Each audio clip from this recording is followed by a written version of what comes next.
안녕하세요, 용호입니다. 자, 오늘은 셀트리온 헬스케어를 좀 우리가 함께 보려고 합니다. 코스닥 시가총액 1위죠. 굉장히 장기간 셀트리온과 카카오가 코스피로 간 이후로부터는 장기간 코스닥 압도적인 시가총액 1위로 좀 자리를 잡고 있었는데, 이게 주가가 워낙 많이 하락하다 보니까 이 1등 자리도 에코프로 BM한테 잠깐 넘겨줬었습니다. 근데 이제 에코프로 BM도 좀 악재가 나오면서 주가가 폭락을 했죠. 주가가 굉장히 많이 폭락을 했습니다.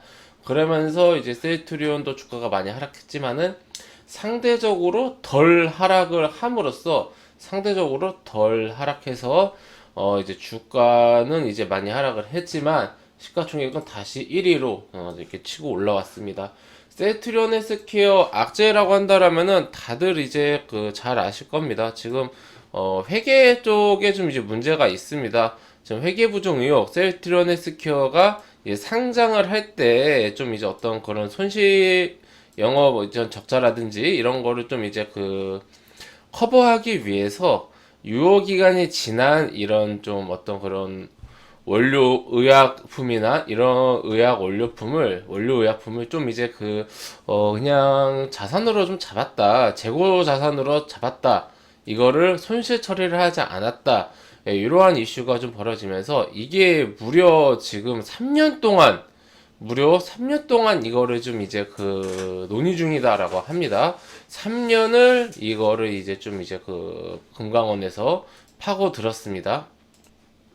감리를 3년이나 했는데 이번에 좀 이게 아무래도 여기서 좀 이제 이게 진짜 회계 분식 회계다, 이거는 잘못한 거다, 손실로 처리하지 않은 것은 잘못한 거다, 이러한 의견이 좀 나오면서 이제 증선위에까지 논의를 이제 가지 않을까라는 그런 우려감에 주가는 뭐 엄청나게 폭락을 했죠. 셀트리온 헬스케어뿐만 아니라 셀트리온 삼형제라 불리는 셀트리온과 셀트리온 제약까지 주가는 엄청나게 큰 폭락을 했습니다. 이제 그러다가 이제 그런 상황 속에서 이번에 19일에 이제 그 증선위에서 이 이슈를 이제 상정하지 않겠다라고 이렇게 했습니다. 그러니까 다음에 좀 더 조사를 해보고 다음에 하겠다라고 하는데, 이게 이제 18년도 3월에 이제 셀트리온 헬스케어가 상장을 해서 5년 안에 어떤 이 결과가 나와야 된다고 합니다. 그래서 지금 이게 올 3월까지는 좀 이제 결과가 나오지 않을까, 결론이 나지 않을까, 이런 좀 이제 그 분석이 있어요. 그래서 사실 지금 주가 자체는 코스피 1400 아래 뭐 1400에서 뭐 1500, 그리고 코스닥 뭐 4, 500대 요 구간에 있었던 주가까지 지금 회귀를 했어요. 얼마나 주가가 많이 하락을 했는지 우리가 알 수 있는 그런 구간이죠. 우리가 제약바이오의 어떤 그런 PER이라고 한다라면은 워낙 고평가가 되어 있기 때문에 뭐 50배, 100배는 우습게 이제 그 PER을 잡았는데, 셀트리온 헬스케어 같은 경우는 지금 PER이 38배까지 내려왔습니다. 물론 이 38배면은 아직도 PER이 높다, 이렇게 볼 수도 있겠지만은 기존의 뭐 PER 뭐 50배, 100배, 200배 이렇게까지 올라갔다가 지금 38배까지 내려온 거면은 이게 가격적으로 많이 하락을 했다, 이렇게는 좀 우리가 볼 수가 있을 겁니다. 이걸 저평가다라고는 볼 수가 없어요. 그럼에도 불구하고 지금 가격이 싸다, 이렇게는 이제 말하기는 좀 힘들 것 같아요. 워낙 고평가였기 때문에 성장에 대한 어떤 그런 희망, 특히 2020년은 코로나가 지배하는 그런 시장이었기 때문에 제약바이오 섹터가 미친 듯이 상승을 했죠. 특히 이제 코스닥에 있는 종목들은 더더욱 그 성장 속도가 빨랐고요. 셀트리온 제약은 엄청났습니다, 상승폭이. 그래서 지금 1년 넘게 하락을 하고, 주가는 뭐 고점 대비해서 지금 반토막이 뭡니까? 반토막보다 더 많이 나는 상황이지만 마이너스 65% 정도까지 하락을 한 상황이지만은 그럼에도 불구하고 뭐 싸다, 저평가다라고 말하기는 힘들다, 이 점이 좀 아쉬운 점이고요. 우선은 이 3월 달까지는 셀트리온 헬스케어와 셀트리온 그룹사들은 변동성이 좀 우려감이 클 것 같습니다. 그래서 워낙 우리 제약바이오, 한국 K바이오의 대장주 중 하나인데, 보통 이제 그 삼성바이오로직스와 그리고 셀트리온 삼형제, 이렇게 우리 K바이오의 양대 축으로 이게 불리고 있는데, 그 중에 하나인 이제 삼성바이오로직스는 몇 년 전에 이제 상장을 하면서 어떤 그런 여러 가지 이슈들로 뭐 거래 정지도 한번 됐었죠. 몇 년 전에. 삼성바이오 차트 보시면요. 상장을 하고 얼마 안 있다가 거래 정지가 됐었습니다. 보면은 상장을 이제 16년도에 했는데, 16년도 말에 했는데 18년도 말쯤에 2년밖에 1년 뭐 2년 정도 지나서 거래 정지도 됐었고, 뭐 상장 폐지가 되니만이 엄청나게 큰 공포감이 생기면서 당시에 주가가 뭐 하루에 20%씩 하락하고 막 난리도 아니었습니다. 예, 그러다가 이제 주가가 다시 상승을, 이제 거래 정지 풀리고 상승을 하고, 결국은 상장 폐지되지 않고 지금까지도 아주 잘 이제 주가가 올라왔죠. 주가가 잘 올라와 있는 상태인데, 이때도 그렇고 왜 자꾸 이렇게 바이오 기업들에게는 이런 좀 이슈가 생기는지 좀 모르겠습니다. 삼성바이오로직스 같은 경우는 워낙 시가총액이 큰 상태이기 때문에 현재 PER이 200배, 1년 선행 PER이 90배 정도인데, 이거하고 그냥 비교해 본다고 했을 때는 셀트리온 헬스케어 같은 경우는 삼성바이오로직스에 비한다라면은 상대적으로는 저평가되어 있다라고 볼 수가 있겠는데, 이번 이슈가 끝나기 전까지는 미보유하고 계신 분들은 섣부르게 좀 진입하기에는 조금 이제 어렵지 않을까, 네, 그런 생각은 하고 있습니다. 지금의 6만 원이 저점이다, 뭐 7만 원이 저점이다, 아니 뭐 8만 원이 저점이다, 이런 식으로 가격으로 보지 마시고요. 가격으로 보시기보다는 시기로 보셨으면 좋겠습니다. 그게 무슨 뜻이냐? 지금 이제 3월에 어떤 그런 결론이 좀 나오지 않겠습니까? 그러면은 이게 우리 주가가 지금은 변동성이 크고 위험도가 높고 리스크가 있으니까, 좀 최악의 경우에 뭐 그럴 가능성은 크진 않겠지만은, 최악의 경우에는 상장 폐지 이야기까지 나오고 있지 않습니까? 이러한 시국에 좀 이제 섣부르게 그냥 진입을 하기보다는 3월 이후에 결론이 나온 이후에 최종적으로 어느 정도 좀 문제가 없다, 이러한 좀 시점에 셀트리온 헬스케어를 다시 보는 게 어떨까, 싶습니다.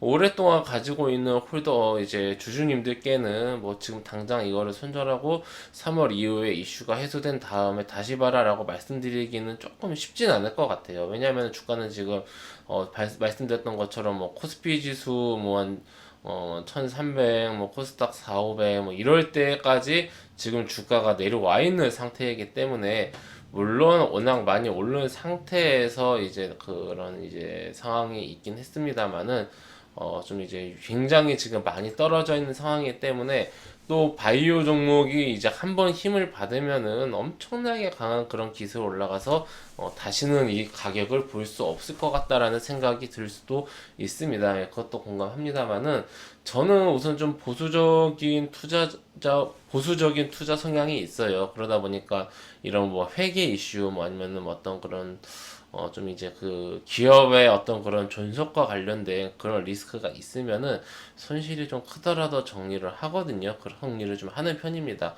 예, 그래서 제 생각으로는 이거를 계속해서 그냥 계속 가지고 간다라기보다는 어느 정도 좀 이제 그 정리를 부분적으로라도, 지금 이제 지수가 이제 오늘부터 반등을 하지 않습니까? 그럼 이제 명절 끝나고 반등이 나올 텐데, 우선은 3월 달까지는 뭐 별다른 어떤 그런 이제 그게 없을 거예요. 지금 반등하고 있는 지난주도 그렇고 이렇게 하락하다가 반등을 한 이유는 당장에 이제 1월 달에 증선위에 올라가지 않는다라는 것 때문에 3월 달까지 시간을 벌었다, 그러한 관점이기 때문에 반등이 나왔다가 시장 밀리면서 더 밀린 거거든요. 그러면은 뭐 3월 달까지 시장 회복되고 뭐 특별한 이슈가 없다라면은 주가가 조금은 회복을 하겠죠. 그러면 좀 이제 비중을 조금은 좀 축소를 하면서, 비중이 크신 분들은 조금이라도 좀 비중을 축소해 나가는 그런 좀 리스크 관리가 필요한 시기이지 않을까, 네, 그렇게 생각을 합니다. 네, 우리 회원님들 모두, 특히나 셀트리온 같은 경우는 우리 주주님들 굉장히 장기간 홀딩 하시면서 수십 배 이상, 그 이상의 수익을 거두셨었던 기억이 있을 겁니다. 그러면 셀트리온이 사실 지금까지 뭐 쉽게 오지 않았어요. 셀트리온이 가는 길은 결코 쉽지가 않았습니다. 그리고 저는 셀트리온 주주님들을 굉장히 이제 존중하고 대단하신 분들이다라고 생각을 하고 있고요. 하지만 지금 같이 약간 어떤 그런 기업의 존속과 관련된 이런 좀 위기 상황에서는 일정 부분은 리스크 관리할 필요가 있다. 네, 이러한 의견을 꼭 드리고 싶고요.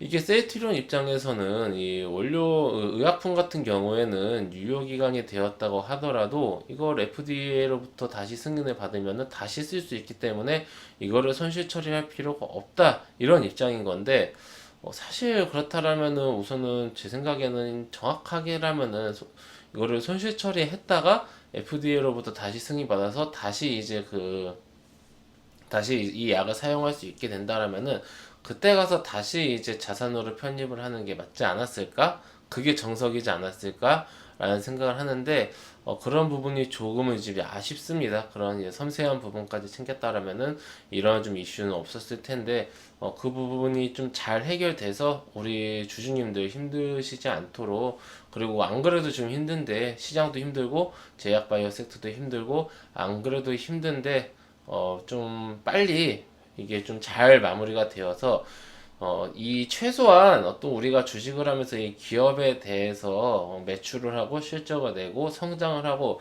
이러한 관점에서 우리가 이 주식 투자를 해야지, 뭐 회계가 어떠니 뭐가 이제 분식이니 이러한 이슈는 좀 빨리 해소되고 우리 주주들이, 소액 주주들이 이러한 것까지 신경 쓰지 않는, 그런 좀 이제 건전한 문화가 빨리 잡았으면 좋겠습니다.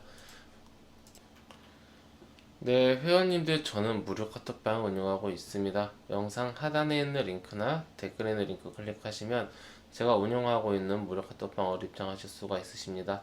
해당 무료 카톡방은 100% 무료로 운영되는 공간이오니 궁금하신 분들은 입장하셔서 앞으로 저와 함께 건전하고 건강한 주식 투자 계속해서 이어나가시기 바랍니다. 네, 그럼 이것으로 오늘 영상 마치고요. 또 다음 시간에 뵙도록 하겠습니다. 감사합니다.